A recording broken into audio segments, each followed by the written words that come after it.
And that's why some athletes blood pack, is it what they call it? It's blood doping. So Blood dope. it's kind of funny because blood doping is something that actually works really, really well.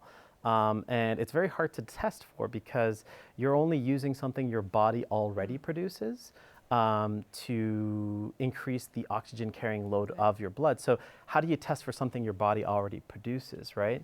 But it does in turn allow you to, you know, Yeah. have more stamina. Yeah, but just to clarify, blood doping is if you were to donate a pint of blood and then regenerate the pint of blood and then put the pint of Oh, blood back in you. Is that what we're talking about? no, actually, more specifically, when I mentioned blood doping, I forgot to mention this, but there is actually a specific gene that we would focus on, and it's called erythropoietin, which is abbreviated as EPO.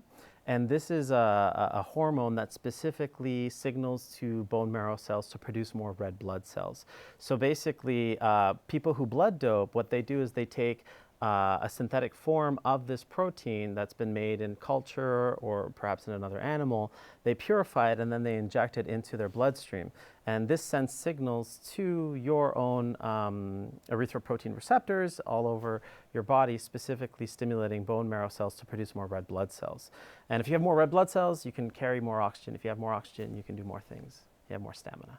But it's illegal? I would say it's probably illegal in the, the athletics world, but it would be very hard to get caught for it because, like I said, this is something your body already produces.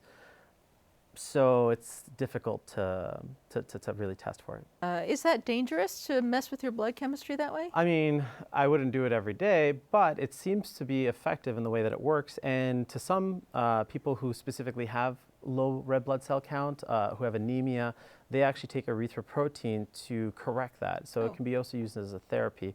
And I also believe some people use it when they are going to higher altitudes, where they really need to be effective with the oxygen that they are processing. These are amazing developments, right? I mean, this is extraordinary that we get to already do this, right? Right. I mean, it's not super soldier serum, but it's quite like super soldier serum. Yeah.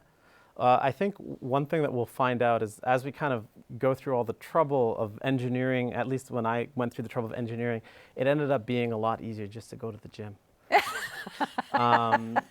That's something we also learned from a lot of our studies. We spend billions of dollars saying, oh, does eating well and having good social circles make a mouse healthier? Yes, it does. But I could have told you that before the study. Yeah. Right? Yeah.